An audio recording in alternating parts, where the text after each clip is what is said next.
A graça e a paz do Senhor Jesus. Amém?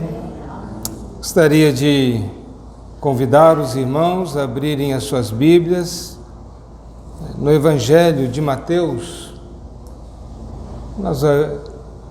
Nós deixaremos de pregar em Filipenses, que é o livro que nós estamos expondo de uma forma contínua, mas hoje nós estaremos falando um pouco sobre aquilo que o mundo todo celebra, de uma forma sem saber o que está celebrando. O mundo celebra Natal, panetone, festas, confraternizações, às vezes até bebedeira e tantas outras coisas, e não sabe, na verdade, o sentido daquilo que é o motivo desse período. Sabemos que Jesus de fato não nasceu no dia 25 de dezembro. No entanto, isso não nos impede de trazermos à nossa memória esse fato do nascimento do Senhor Jesus Cristo. É um fato muito importante. Dividiu a história. Hoje nós podemos dizer que vivemos há 2023 anos depois de Cristo, quando Cristo nasceu. Foi o único entre reis, poderosos, monarcas, imperadores. Nenhum dividiu a história.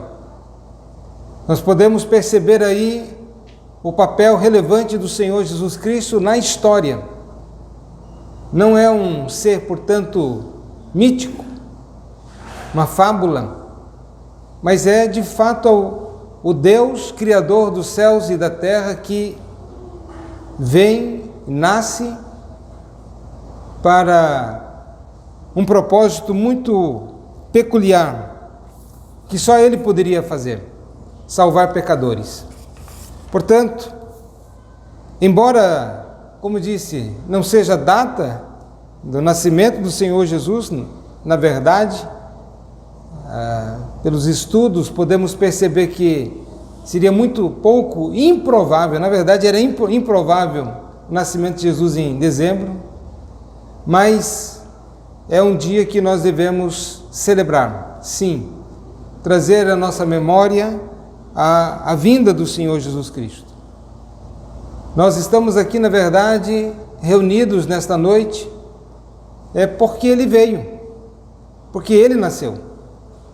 Senão nós estaríamos em qualquer outro lugar, menos neste lugar. Estaríamos fazendo qualquer coisa, menos estando aqui sentados com as nossas Bíblias abertas para considerar sobre este fato, o fato do nascimento do Senhor Jesus. Portanto, então convido os irmãos a abrirem as suas Bíblias em Mateus capítulo 1, primeiro capítulo, do verso 18 ao verso 25. Diz assim a palavra do Senhor Deus: Ora, o nascimento de Jesus Cristo foi assim. Estando Maria, sua mãe, desposada com José, sem que tivesse antes coabitado, achou-se grávida pelo Espírito Santo.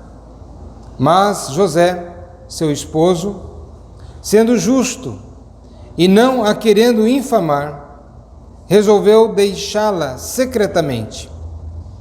Enquanto ponderava nestas coisas, eis que lhe apareceu em sonho um anjo do Senhor, dizendo: José, filho de Davi, não temas receber Maria, tua mulher, porque o que nela foi gerado é do Espírito Santo.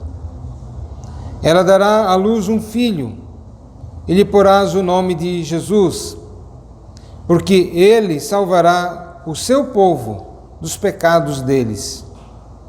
Ora, tudo isto aconteceu para que se cumprisse o que fora dito pelo Senhor por intermédio do profeta: Eis que a virgem conceberá e dará à luz um filho, e ele será chamado pelo nome de Emanuel, que quer dizer Deus conosco. Despertado José do sono, fez como lhe ordenara o anjo do Senhor, e recebeu sua mulher.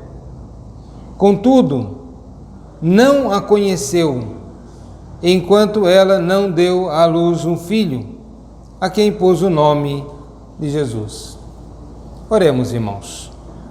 Santo e eterno Deus, neste momento que abrimos a Tua Palavra para considerar neste ensino sobre o nascimento do nosso bendito Senhor e Salvador Jesus Cristo, queremos suplicar que estas verdades sejam gravadas em nossas mentes e em nossos corações, a fim de que possamos entender com a mente e viver motivado por um coração cheio de fé e obediente à Tua Palavra.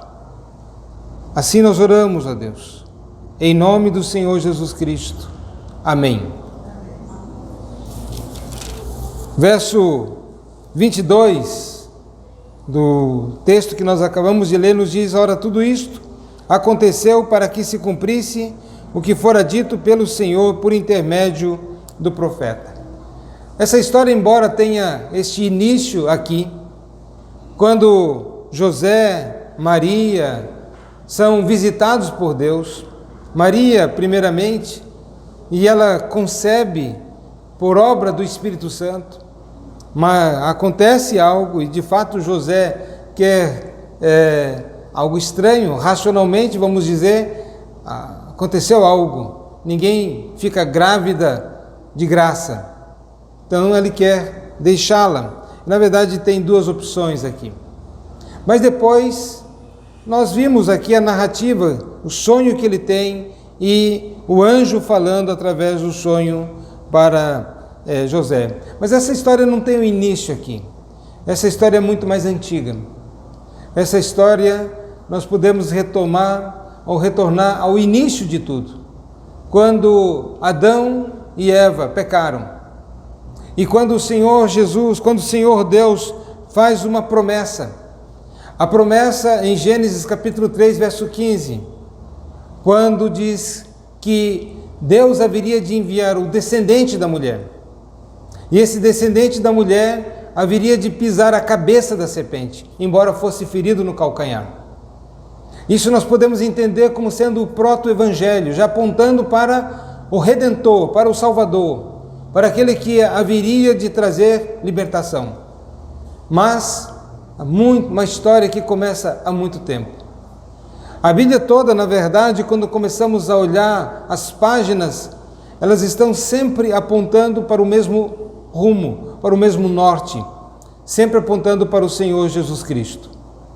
Vemos depois outras promessas, como que dizendo o próprio Senhor Deus fazendo promessas a Davi, fazendo promessas ao próprio Moisés, dizendo que haveria um outro profeta que haveria de vir, um outro rei que haveria de vir, um outro juiz.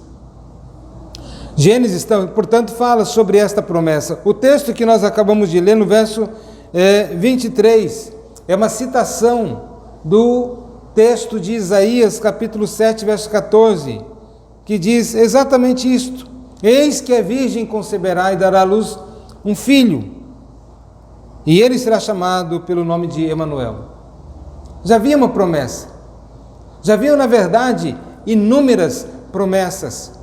Se há alguém, um personagem na história, que tenha sido falado muito antes do seu nascimento e apontado com riquezas de detalhes, esse personagem é o Senhor Jesus, para que deixe-nos de uma forma incontestável a sua realidade, a sua historicidade e como todas as coisas de fato apontam para o Senhor Jesus como sendo aquele que seria enviado por Deus. Nos diz também a própria localidade onde ele haveria de nascer. Muitos anos antes, Miqueias, capítulo 2, 5, verso 2, nos diz: e tu, Belém Efrata, ainda que sejas pequena entre as famílias de Judá, de ti me sairá o que será governador em Israel, e suas saídas são desde o princípio, desde os dias antigos, já apontando para a eternidade deste próprio governador, aquele que seria o rei de Israel, aquele que exerceria o seu ofício de rei, aquele que é Senhor sobre todas as coisas. Mas ele começa com essa expressão, ora, neste momento. Isso está acontecendo neste momento. Não é uma fantasia, não é uma coisa que está saindo da cartola de alguém ou da imaginação do escritor, mas são coisas que de fato agora estão acontecendo. É o cumprimento das profecias. Todas essas coisas que estavam apontando para Cristo no Antigo Testamento. E, como disse, muitas situações particulares estavam apontando para Cristo, agora estava acontecendo. Ou como o apóstolo Paulo vai dizer em Gálatas, no capítulo 4, verso 4 a 7, onde diz: vindo, porém, a plenitude do tempo. E aqui essa plenitude do tempo está dizendo o tempo adequado, em todos os sentidos, não humanamente falando, mas o tempo de Deus. Quando Deus chega naquele momento e diz, chegou a hora, é agora, onde vai ser revelado o Filho bendito, aquele de quem os profetas haviam falado, acerca daqueles que desde antigamente, desde tempos antigos, já estava sendo pré-anunciados. O próprio Senhor Deus falando, agora chegou o momento do nascimento daquele que ele havia dito, que o descendente da mulher, que nasceria e pisaria a cabeça da serpente. Portanto, vindo, porém, a plenitude do tempo, Deus enviou o seu Filho. Deus enviando, e isto é coerente com tudo aquilo que a palavra de Deus nos diz. Deus haveria de enviar um Redentor, Deus que enviaria. E aqui nós vemos também o próprio papel e as três pessoas da Trindade, Deus enviando seu Filho que é da mesma natureza, da mesma substância, dos mesmos atributos eternos, poderosos. O Senhor Deus, o Senhor Jesus Cristo, não é alguém que foi criado. Como homem, ele é o unigênito de Deus, o único gerado, mas como Deus eterno, a eternidade o acompanha, não tem início, não tem fim. Ele é o alfa, ele é o ômega, ele é o princípio e ele é o fim de todas as coisas. Não há, portanto, ele não está contingenciado pelo tempo. Ele é atemporal, como o próprio Pai é atemporal. Deus, portanto, nascido de mulher, nascido sob a lei, era necessário que fosse dessa forma, que ele nascesse para o cumprimento da profecia, nascido de mulher, porque não poderia um anjo, um ser espiritual, resgatar os homens. Os homens pecaram, se separaram de Deus, estão debaixo do juízo. Para que houvesse redenção, para que houvesse salvação, era necessário que alguém pagasse a dívida, substituindo o homem na sua condenação.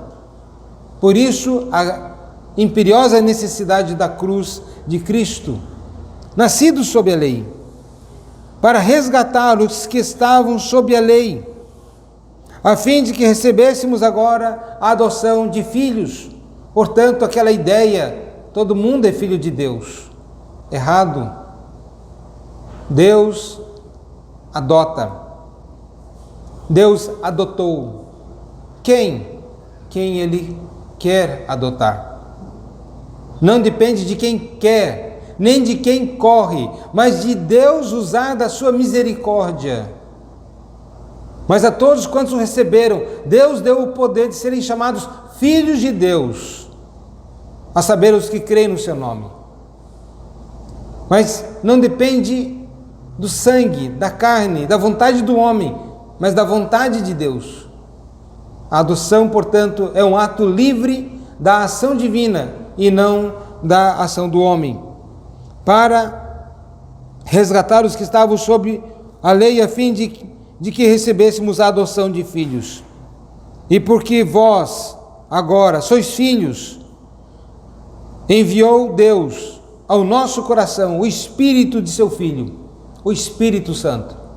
Ele que veio tabernacular conosco, e Ele é o penhor da nossa redenção. Ele é a certeza que nós definitivamente seremos salvos por fim. É um penhor, aquela garantia que alguém dá quando pega um valor, um dinheiro, e diz: ó, toma esse relógio, eu estou dando um penhor, é a garantia de que eu vou voltar e vou pagar minha dívida. E aqui está usando essa linguagem para dizer que o Espírito Santo, ele é o penhor da nossa redenção. Qual é a certeza que nós temos de que somos de fato destinados à glória e à salvação eterna? É se o Espírito Santo habita em nós. Portanto, se o Espírito Santo não habita em alguém, esse não pode, porque lhe falta o penhor. Mas se ele tem, como nos diz aqui, enviou Deus novamente ao nosso coração o Espírito de seu Filho, que clama: Abba, Pai. E nós então temos a obra da salvação, a Cristo vindo na plenitude do tempo, Deus enviando o seu Filho nesse tempo adequado, e para salvar e para colocar dentro dos nossos corações um penhor, que é o Espírito da sua redenção, da nossa salvação. Portanto, essa plenitude do tempo aponta para essa realidade. Quando havia essa promessa do Redentor, do descendente da mulher, as pessoas ficavam olhando, o povo judeu ficava olhando: quem será, como será? Vieram os legisladores, vieram o libertador, como Moisés, o grande libertador. Será esse o Messias? E ele também foi o grande legislador, que deu leis ao povo de Israel, que escreveu para que o povo de Israel soubesse o caminho que deveriam andar. Será que seria esse também o grande legislador? Mas ainda não era dessa vez. Não havia chegado aquele, porque o próprio Moisés vai dizer: ainda vai vir um profeta. Ele será maior do que eu. Ainda vai vir o legislador maior do que eu. Ainda vai vir o libertador, que é maior do que eu. Ainda não chegou o tempo. Ainda não estamos na plenitude dos tempos. Mas vemos como que por sombras, vemos que como que por tipos, que Deus já estava enviando, que o libertador haveria de vir, seria um libertador, um legislador, seria um grande profeta. Veio a época dos juízes, que julgavam a terra, julgavam os homens, conduzindo os homens para o caminho do Senhor Deus. Mas esses juízes, eles eram imperfeitos. Olhem o período dos juízes, como eram tão subida e descida. Parece que havia aquele tempo, Deus mandava um juiz, e aí o povo se acertava e depois desciam de novo, inconstantes. E os próprios juízes, cheios de imperfeição. Portanto, não era o tempo. Não era o tempo ainda que haveria de vir aquele grande juiz, aquele que há de vir para julgar os vivos e os mortos. Haveria de vir um tempo onde ele haveria de se manifestar. Veio o grande rei Davi, aquele que as pessoas olharam, e até hoje há uma grande admiração. O rei Davi, grande conquistador, grande rei, o homem segundo o coração de Deus. No entanto, não era ele ainda. Ele era imperfeito. Seus pecados são, de uma forma clara, colocados nas Escrituras, para que todos vejam. Ele foi um grande rei. Foi um rei amado, mas foi um rei que não era o rei. Ele tinha seus pecados, ele tinha suas falhas, mas haveria de vir aquele que reinaria, aquele que se assentaria no trono de Davi. Mas ainda não era o tempo, não era a plenitude dos tempos, não era o tempo de Deus. Vemos Arão, o grande sacerdote, que toda a descendência de Arão são aqueles que podem oficiar o sacerdócio no templo do Senhor. Mas nós vemos Arão, suas falhas, vemos os filhos de Arão, inclusive sendo fulminados por Deus por causa dos seus pecados. Vemos nessa continuidade que, embora Deus estava estabelecendo ali um sacerdócio, mas um sacerdócio imperfeito, Deus manda um tipo, Melquisedeque, que é um tipo de sacerdote e rei, que Abraão oferece seus dízimos e ofertas ali para este sumo sacerdote, que na figura de Abraão é como se toda a nação de Israel estivesse oferecendo o menor para o maior, porque apontava, dizendo, sacerdócio araônico não é o maior. Há um tipo que é maior, que é a segunda ordem de Melquisedeque, que na verdade estava apontando para o próprio Senhor Jesus Cristo. Aquele que haveria de fazer o sacrifício uma vez por todas e de uma forma definitiva. Ele não necessitaria fazer sacrifícios primeiramente por si mesmo e depois pelo povo, porque os sacerdotes precisavam fazer isto.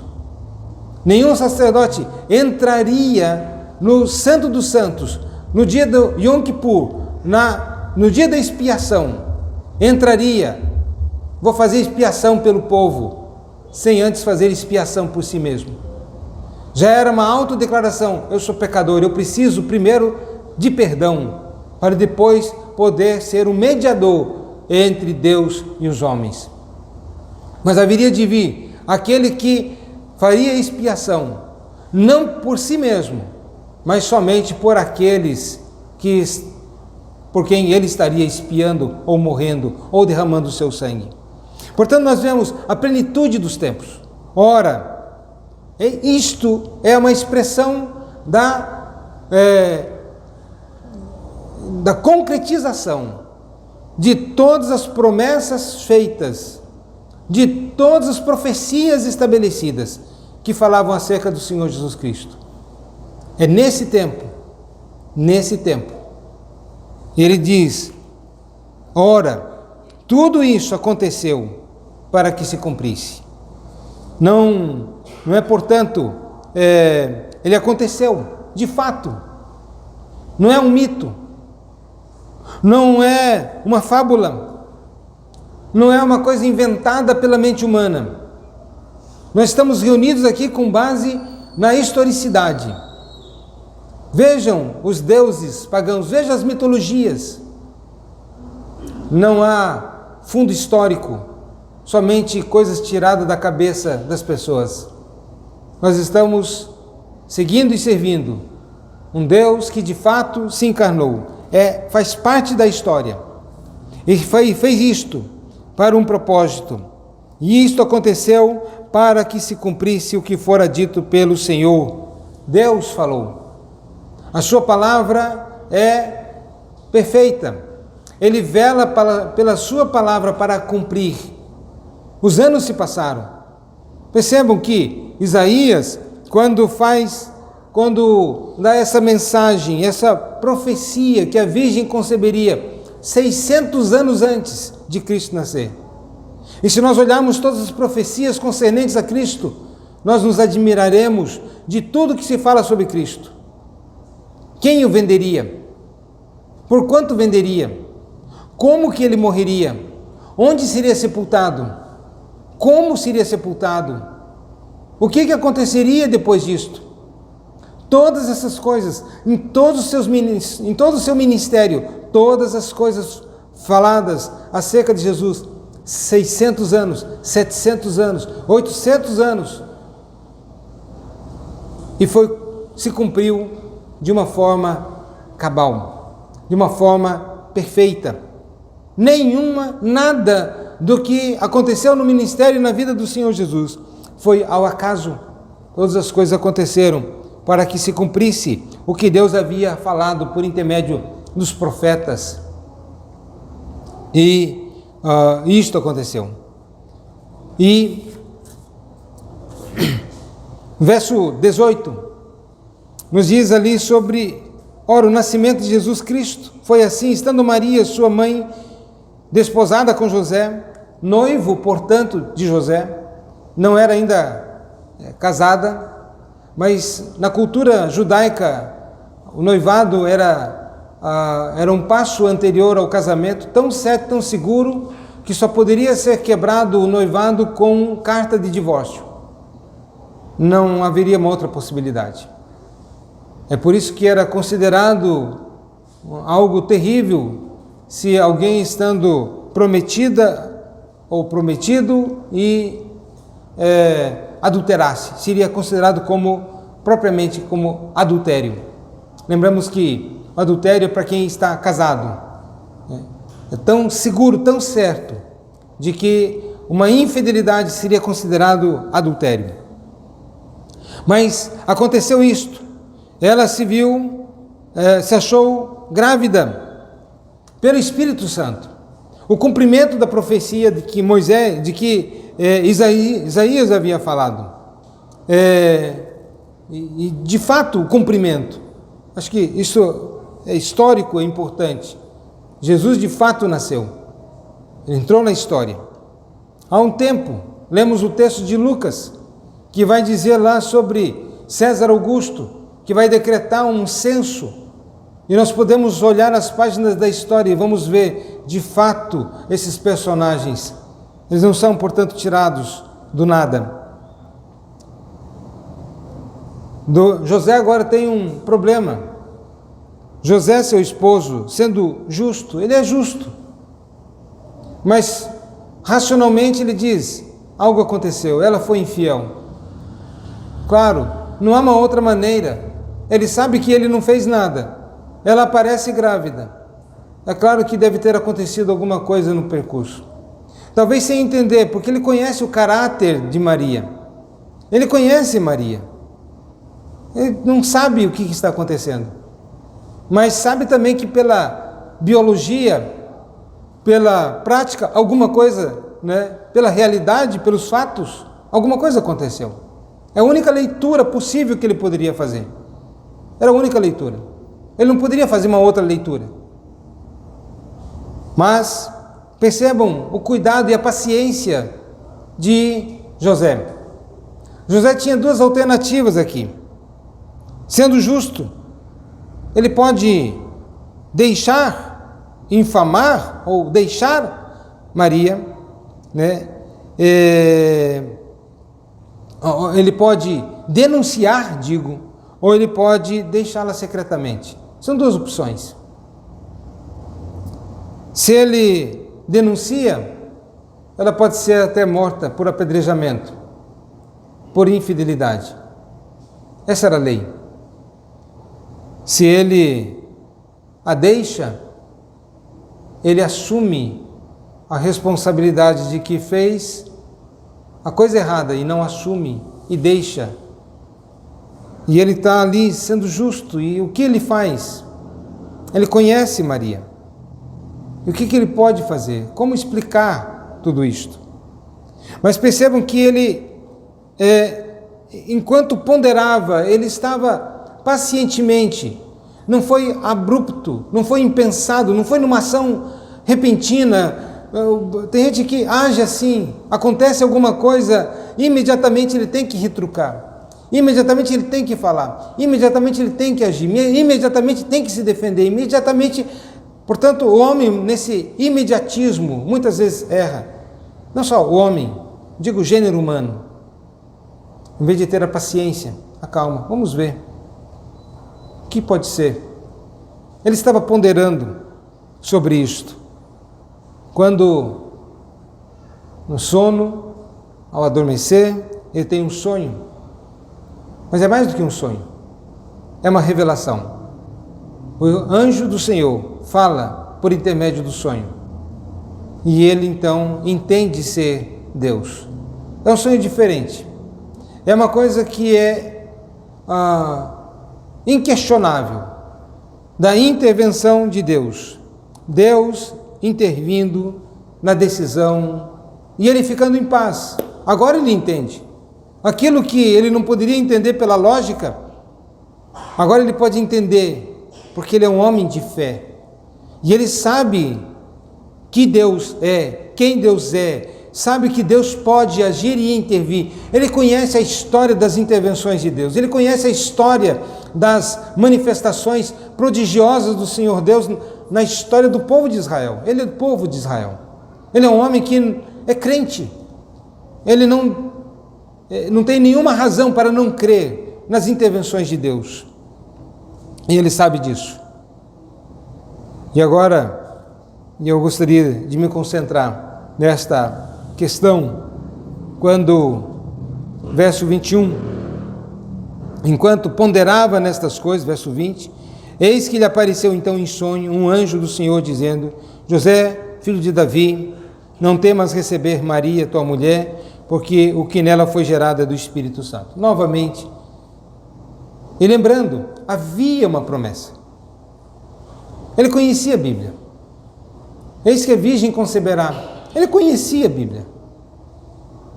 Ele sabia que o descendente da mulher, o que todas as mulheres, na verdade, estavam ansiosas, esperando, aguardando: será que meu filho será o Redentor? Será que meu filho é aquele que Deus prometeu? Sempre estavam nessa expectativa. Portanto, quando chegou, não foi algo assim, não sei de onde isso surgiu, não sei dessa ideia. Não, havia uma expectação da vinda do Messias. Portanto, quando foi, não foi algo também, quando revelado, não foi algo que José não compreendeu. Ele entendeu, foi gerado do Espírito Santo. Mas ela dará à luz um filho. Ele porás o nome de Jesus. Jesus é o equivalente ao hebraico Yeshua, que significa aquele que salva, o Salvador. Está falando sobre o ofício de Cristo. Cristo, ele veio com um propósito muito definido. Ele veio para salvar. A forma como ele poderia salvar o homem pecador era substituindo o homem pecador. Nós não lemos essa parte, mas mais adiante vamos ver a visita dos magos. E eles vão entregar 3 presentes. Por isso que muitas pessoas pensam que eram 3 reis magos. Mas não necessariamente. Mas eram 3 presentes: ouro, incenso e mirra. Ouro apontando para a sua realeza. Incenso apontando para seu ofício sacerdotal. Mirra apontando para o seu sacrifício. Era usado para um perfume usado para embalsamar o corpo que estava morto. É como se desse para uma criança, um bebê que nasce, um presente, um caixãozinho, uma coisa estranha, mas é porque ele nasceu para morrer. Ele nasceu para morrer vicariamente. Essa é a razão porque João, quando o encontra no dia do batismo, ele diz: eis o Cordeiro de Deus que tira o pecado do mundo. O que João estava dizendo: esse vai ser sacrificado. Porque o Cordeiro era separado para ir diante do sumo sacerdote. Lá ele era sacrificado, seu sangue era derramado. E quando João está dizendo, João Batista, eis o Cordeiro de Deus, está dizendo, ele vai morrer. Já no seu nascimento, pré-anunciava o seu ofício salvador. Mas para salvar, ele teria que pagar um alto preço. Descreve, portanto, o nome Jesus, aquele que salva, descreve seu ofício. Porque ele salvará o seu povo dos pecados deles. E nós vemos aqui que Jesus, ele não veio para morrer por todos de uma forma indistinta, mas ele veio para salvar e buscar o que se havia perdido. Eu vim para dar a minha vida pelas minhas ovelhas. Jesus fala muito claramente na sua palavra que tem as ovelhas e tem os bodes. Ele está dizendo: eu vim dar a minha vida pelas minhas ovelhas. Ele veio salvar o seu povo do pecado deles. Ele é o Salvador. Portanto, salvar do quê? Embora não seja universalismo. Então não devemos entender, Cristo morreu para salvar todo mundo. O sacrifício de Cristo, a morte de Cristo, a obra de Cristo é tão eficaz que todos aqueles por quem Cristo morreu definitivamente serão salvos. Se Jesus tivesse tentado salvar todo mundo e nem todo mundo tivesse sido salvo, ele teria falhado na sua obra. Mas Cristo não falha. Todos aqueles por quem Cristo morreu definitivamente serão salvos. A questão é que nem todos. Muitos são chamados, poucos escolhidos. A porta estreita que conduz para a salvação e apertado o caminho, são poucos que entram por ela. Espaçoso é a porta e largo o caminho que conduz para a perdição, e são muitos os que entram por ela. Nós vemos aí uma distinção, inclusive numérica. Mas ele veio para salvar de quê? Ele é Salvador. Jesus, aquele que salva, ele veio para salvar de quê? Primeiro, ele veio para salvar da culpa do pecado. Romanos capítulo 8, verso 1, nos diz: agora, pois, há nenhuma condenação para os que estão em Cristo Jesus. Não há mais condenação. Ele nos tirou a culpa. Nós somos pecadores. Ainda que somos salvos, ainda imperfeitos, ainda pecamos, mas não repousa mais a culpa do pecado. Ele veio para libertar-nos da culpa, daquele senso de culpa, daquele senso de remorso, de peso que vai no coração e na mente. Pecamos contra o Senhor.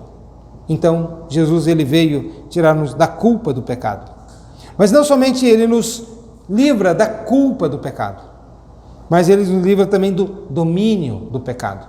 O pecado não terá mais domínio sobre vós, como nos diz em Romanos capítulo 6, verso 14, quando nos diz: porque o pecado não terá domínio sobre vós, pois não estáis debaixo da lei, e sim da graça. Ele não tem mais domínio.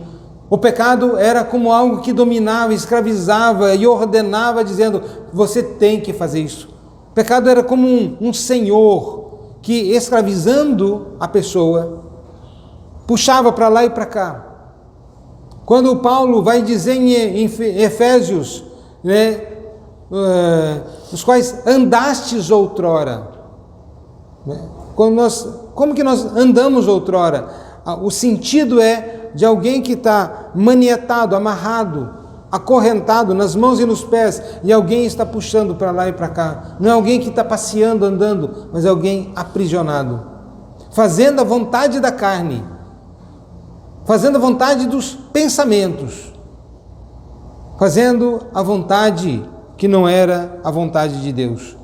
Mas agora, para aqueles que Cristo salva, ele livra não somente da culpa do pecado, já não há mais culpa, mas também não há o domínio do pecado. O pecado já não terá mais domínio sobre vós. E em João, no Evangelho de João, no capítulo 10, no verso 28, diz o apóstolo: eu lhes dou a vida eterna, jamais perecerão, e ninguém as arrebatará da minha mão. Nós também seremos salvos das consequências do pecado. Lembre que o salário do pecado é a morte. A alma que pecar, essa tem que morrer.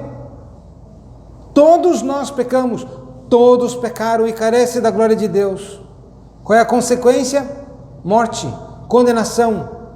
E isto eternamente. Uma morte eterna, uma destruição eterna, uma separação de Deus, do bendito Criador, de uma forma eterna. E ser separado e lançado num lugar onde há choro e ranger de dentes, onde o fogo não se apaga, nem o verme morre. Há uma continuidade. Essa é a consequência do pecado. E nos diz que nós, agora, Ele nos dá vida, vida eterna. E ainda o próprio Senhor Jesus Cristo vai nos dizer: quem crer em mim, ainda que morra, viverá, e eu ressuscitarei no último dia. A esperança e a certeza da vida eterna. A morte não terá mais domínio, não terá mais o controle, ela não poderá mais atingir aqueles que estão em Cristo. Foi salvo por Cristo, por Jesus, aquele que salva. Ele é especialista em salvar. Portanto, se há um conselho posso dar, vá a Cristo. Vá a Cristo. Em Cristo Jesus há segurança. Todos aqueles que estão em Cristo estão seguros. Todos que estão em Cristo têm conforto, apesar das lutas, das dificuldades.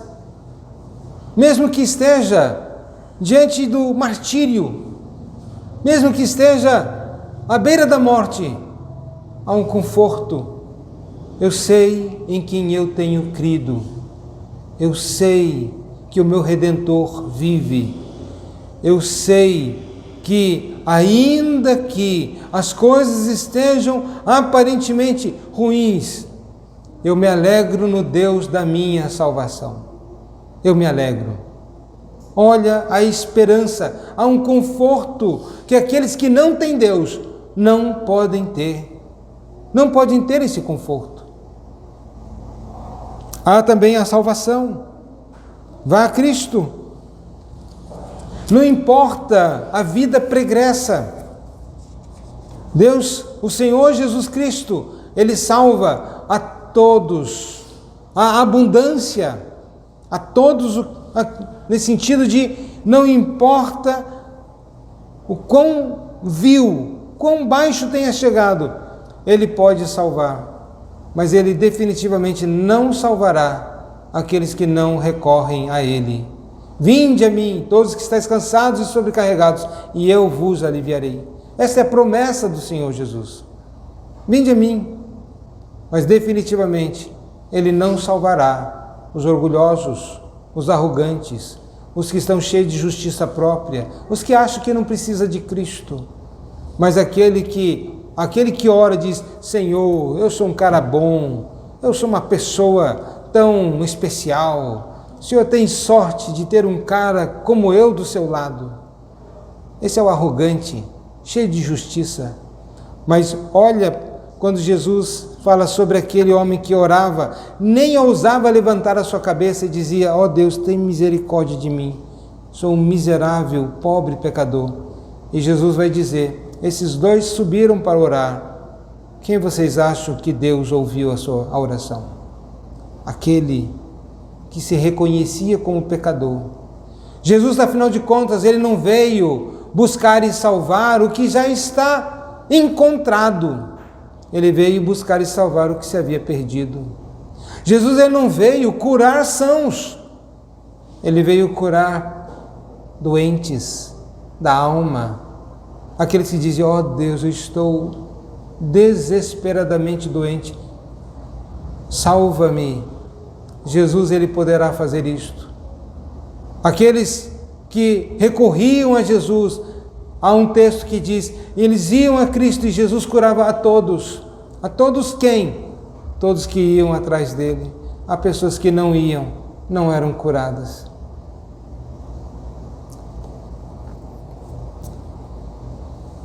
E aí pergunta, segundo Mateus 11, 28, vinde a mim todos que estáis cansados e sobrecarregados, e eu vos aliviarei. Você está cansado? Vá a Cristo. Ele veio para isso, para dar alívio.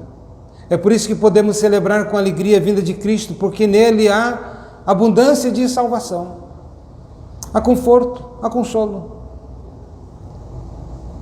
Você está cansado da sua vida, da sua busca desenfreada de ter paz, alegria, conforto? Quantos não estão em busca disso tudo e nunca encontram?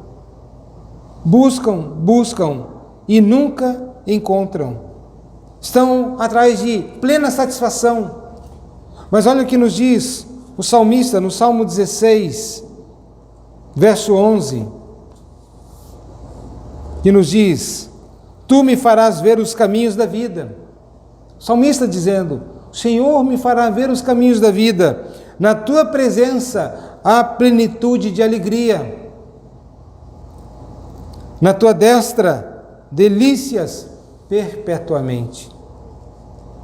Buscamos alegria. Ninguém procura ser rico para ser rico.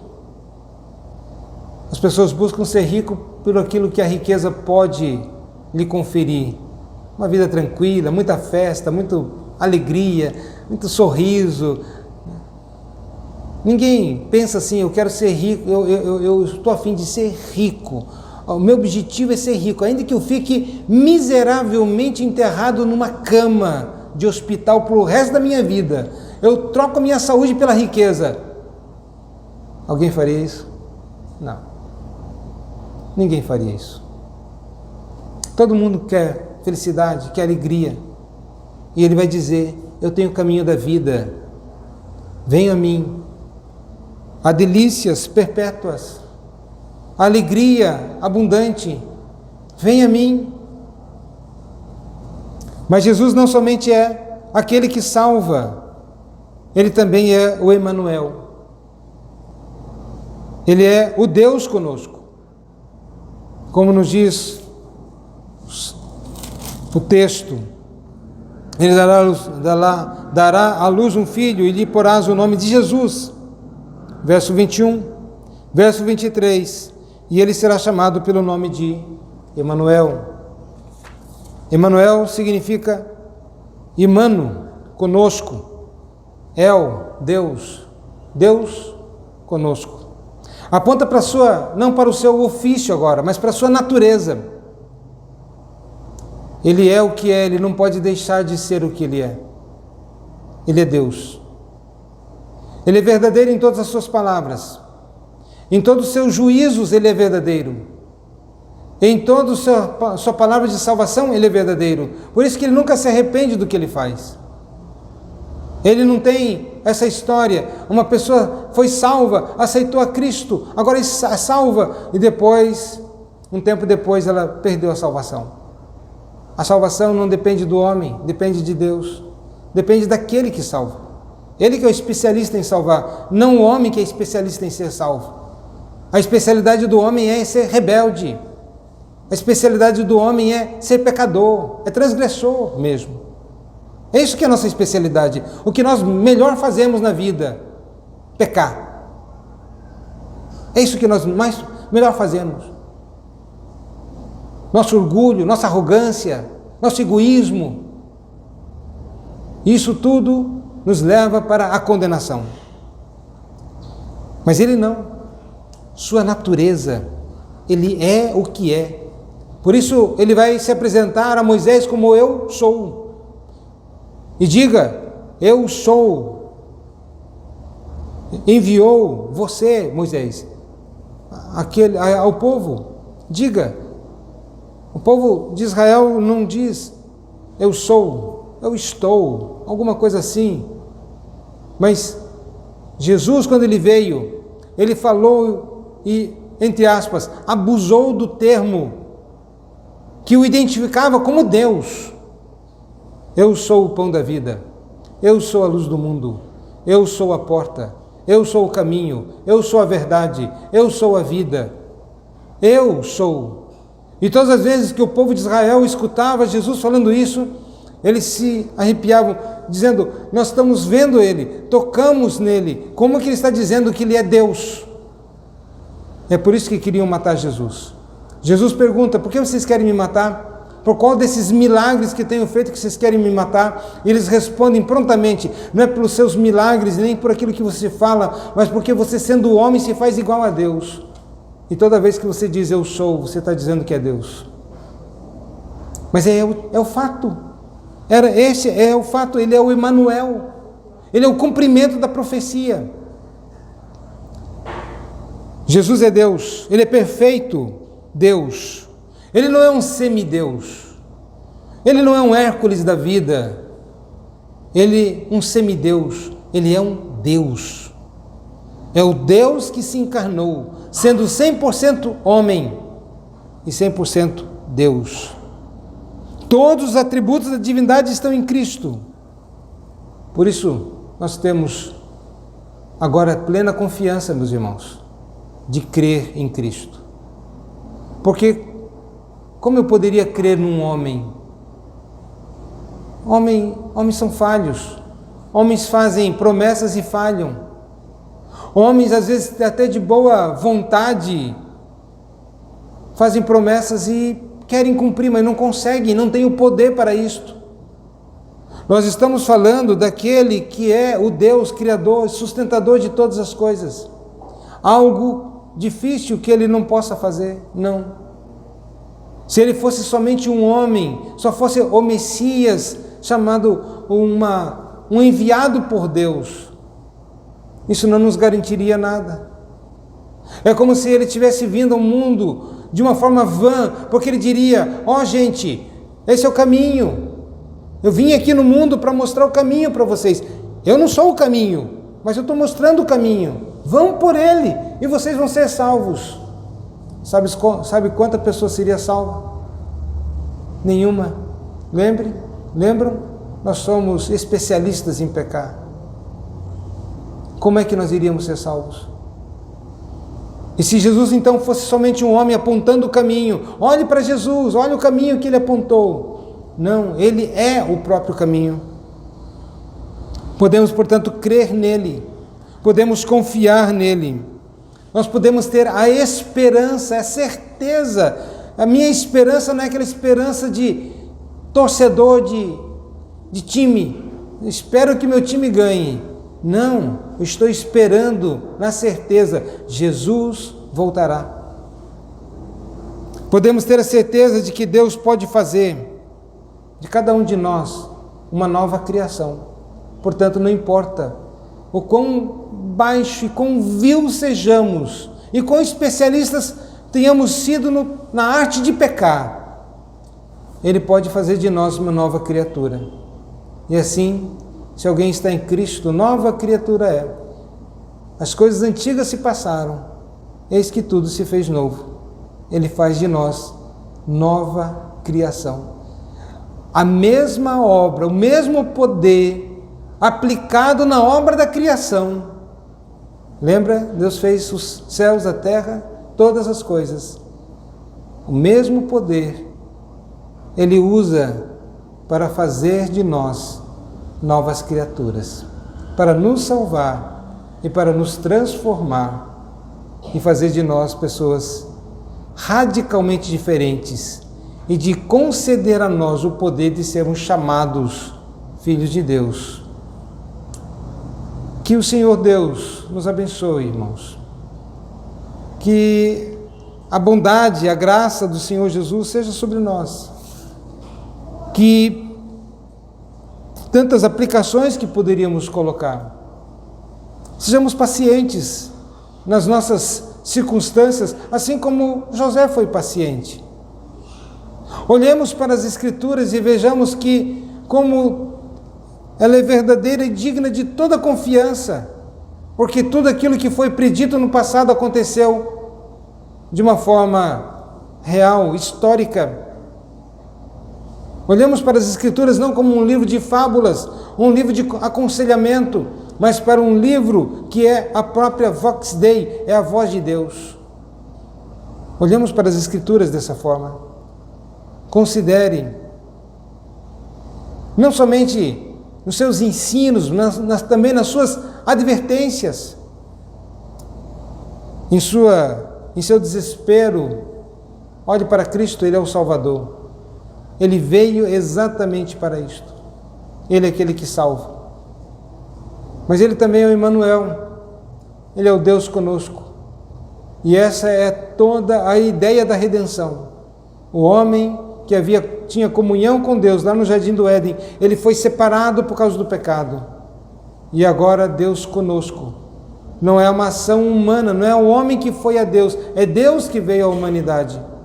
e salvou. Agora nós podemos ter comunhão com Deus. Busque a Deus, busque a Cristo. Ninguém, lembre, havia muitos doentes na época de Jesus, mas nem todos foram atrás de Jesus. Havia muitas pessoas que sofriam depressão, problemas, angústia, opressão, mas nem todos foram a Jesus. Mas aqueles que foram a Jesus, a Bíblia nos diz, Ele curava todos. Não há dificuldade para Ele. Mas o convite persiste. Vinde a mim, todos os que estáis cansados. Se você não está cansado, o Evangelho não é para você. E não estou falando cansado da fadiga do dia a dia, mas cansado do seu pecado. Enquanto você ainda se deleita no seu pecado, você tem prazer no seu pecado, ainda você gosta do seu pecado, você corre para o seu pecado, você não está enojado do pecado, o Evangelho não é para você. O Evangelho é para todo aquele que já cansou. Eu busquei, não encontrei. Me foi prometido que se eu fizesse isso, eu ia ter muita alegria. Eu só tive decepção e tristeza, amargura. Estou cansado. Vá para Cristo. Vá para Cristo. Ou buscou nas religiões e foi isto. Está cansado. Vá para Cristo. Cristo, Ele vai ter uma solução. Mas isso só para aqueles que já estão cansados. Natal é isto. Natal é a boa história do nascimento do Redentor, do cumprimento das profecias e da salvação que podemos ter em Cristo. Que Deus assim nos abençoe. Amém?